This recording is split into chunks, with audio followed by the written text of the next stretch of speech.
Good morning बच्चों। मेरे home science के BA सेकेंड ईयर के प्यारे बच्चों, आज हम पढ़ेंगे डाइजेस्टिव सिस्टम, पाचन तंत्र। नाम तो बहुत सुना होगा, पाचन तंत्र पढ़ा भी है आपने थोड़ा बहुत छोटी क्लास में। तो पाचन तंत्र हमारी बॉडी का मुख्य पार्ट है। जो हम भोजन ग्रहण करते हैं वो उसका कैसे वो कैसे डाइजेस्ट होता है, कैसे वो काम में आता है, उससे ऊर्जा कैसे मिलती है, ताप कैसे उससे प्राप्त होता है, ये हम पढ़ेंगे। तो आज हम देखते हैं कि पाचन तंत्र मुख्यतः दो भागों में बांटा जा सकता है, जो आप इस चित्र में देख रहे हैं। एक तो है आहार नाल, दूसरा उससे संबंधित ग्रंथियाँ। आहार नाल जिसके अंदर आता है मुख गुहा, ओरल कैविटी, और मुख गुहा से आरंभ होकर ग्रसनी, श्वास नली और आमाशय, पक्वाशय, जेजुनम, छोटी आंत, बड़ी आंत, मलाशय और मलद्वार, ये सब आहार नाल में आते हैं। सेकंड जो पार्ट है पाचन तंत्र का वो है लार ग्रंथियाँ, जैसे सलाइवा और अग्नाशय। वह पाचन तंत्र से संबंधित जो भी ग्रंथियां हैं जिनसे रस निकलता है, एंजाइम्स निकलते हैं, वो सभी इसमें आते हैं। अब हम इन्हीं सभी अंगों के बारे में थोड़ा थोड़ा डिटेल में पढ़ेंगे कि पाचन की क्रिया में कौन कौन से अंग भाग लेते हैं, कैसे लेते हैं, क्या उनका कार्य होता है, ये इसमें देखेंगे। सबसे पहले आता है आहार नाल, हम पढ़ेंगे इसमें मुख गुहा, माउथ कैविटी, बक्कल कैविटी जिसे मुंह भी कहते हैं। मुंह है भोजन की नली का मुख द्वार होता है, बाहर से ऊपरी निचले होंठ से खुलता है। मुंह में ही दांत होते हैं, 32 दांत जो बोलते हैं हम, स्थायी दांत, जो बाहर से ऊपरी और निचले होंठ पर ऊपर नीचे दोनों जबड़ों में स्थित होते हैं। ये भोजन को तोड़ने, फोड़ने, कुतरने, चबाने का काम करते हैं।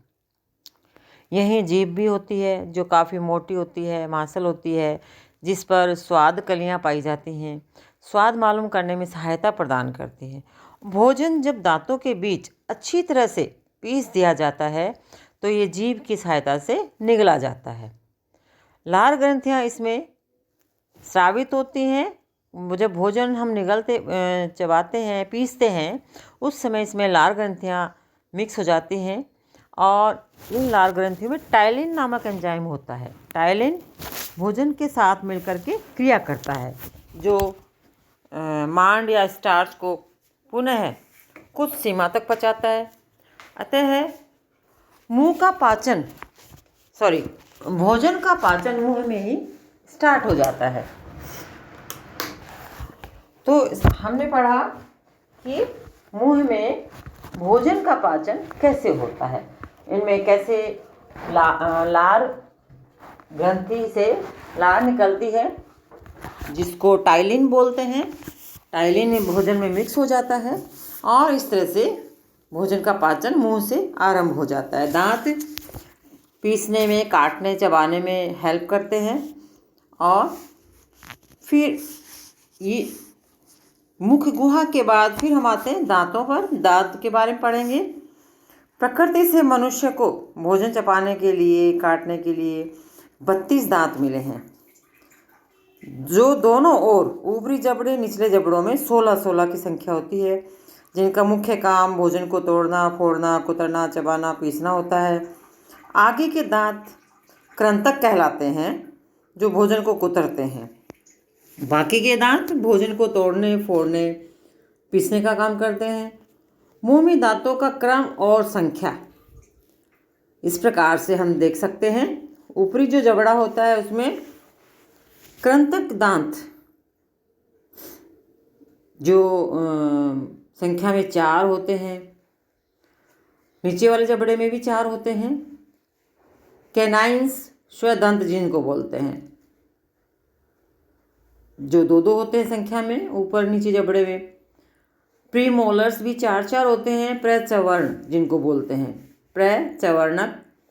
फिर है चवर्णक, जिनकी संख्या 6 होती है, और टोटल 16 ऊपर के जबड़े में दांत, 16 नीचे वाले जबड़े में। मतलब ऊपरी जबड़े में कृंतक, स्वदंत या रदनक जिसको बोलते हैं, प्रचवर्णक और चवर्णक, इंसीजर, कैनाइंस, प्रीमोलर्स और मोलर्स। टोटल संख्या 16 एक जबड़े में ऊपर वाले में और 16 ही नीचे वाले जबड़े में इनकी संख्या होती है। इन दांतों के बीच में हम आपको डायग्राम दिखाएंगे, जिसमें आप देखना कि दांतों के बीच में रक्त वाहिकाएँ होती हैं, तंत्रिकाएँ होती हैं, जो कि फैली होती है दांत के अंदर, और दांत के ऊपर डेंटाइन नामक लेयर होती है, जिससे दांत सफ़ेद दिखाई देते हैं, और सबसे अंदर की तरफ पल्प गुहा होती है। ठीक है, तो सबसे दांत के सबसे ऊपर का भाग जो हमें बाहर दिखाई देता है जबड़े पे, वो कहलाता है क्राउन या दंत शिखर। इसके अंदर सेकंड जो लेयर होती है दांतों में, वो डेंटाइन कहलाती है। थर्ड लेयर जो होती है वो दंत गुहा होती है, और इसके अंदर ही रक्त वाहिकाएँ होती हैं, तंत्रिकाएँ होती हैं इसके अंदर। तो इस तरह से हमने देखा कि 3 लेयर होती हैं दांतों के अंदर, जिनसे बने होते हैं, 3 लेयर से बने होते हैं, और इनके अंदर रक्त वाहिकाएँ होती हैं, पल्प गुहा होती है, डेंटाइन, सेकेंड लेयर डेंटाइन की होती है, और सबसे ऊपर क्राउन जो दंत शिखर कहलाता है। और जो जड़, दांतों की जड़ जो हमारे जबड़े के अंदर होती है, वो दंतमूल कहलाती है। ठीक है, तो इस तरह से हमने दांतों के बारे में देखा कि ये 4 प्रकार के होते हैं।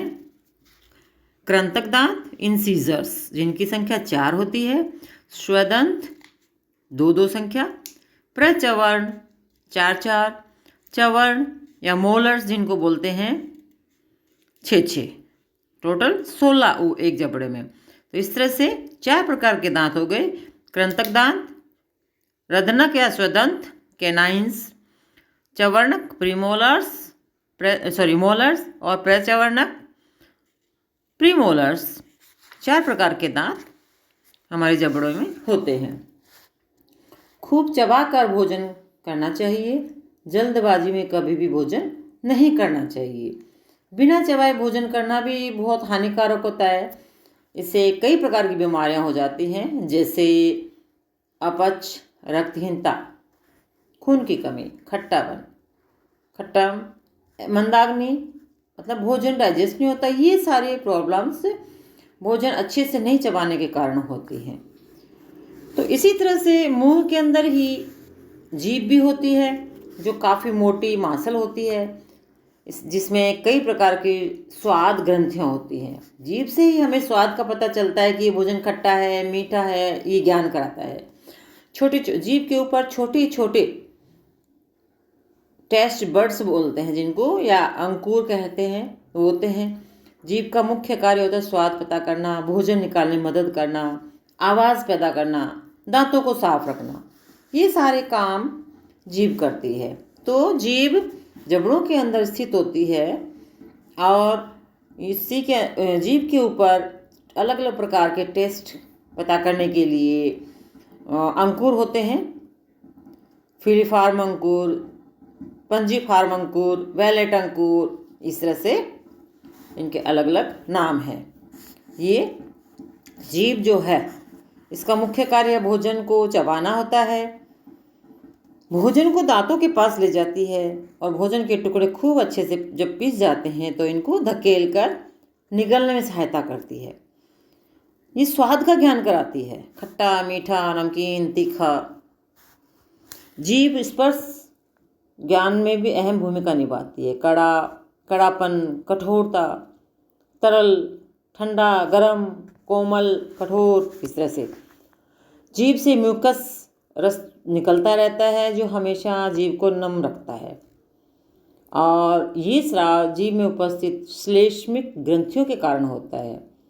जीभ बोलने के लिए, उच्चारण करने में सहायता करती है। इस तरह से जीभ बहुत इम्पोर्टेंट है, मांसल और मुलायम होती है। अब आगे है, हम देखेंगे कि लार ग्रंथियाँ। लार ग्रंथियाँ ये हम नेक्स्ट क्लास में पढ़ेंगे।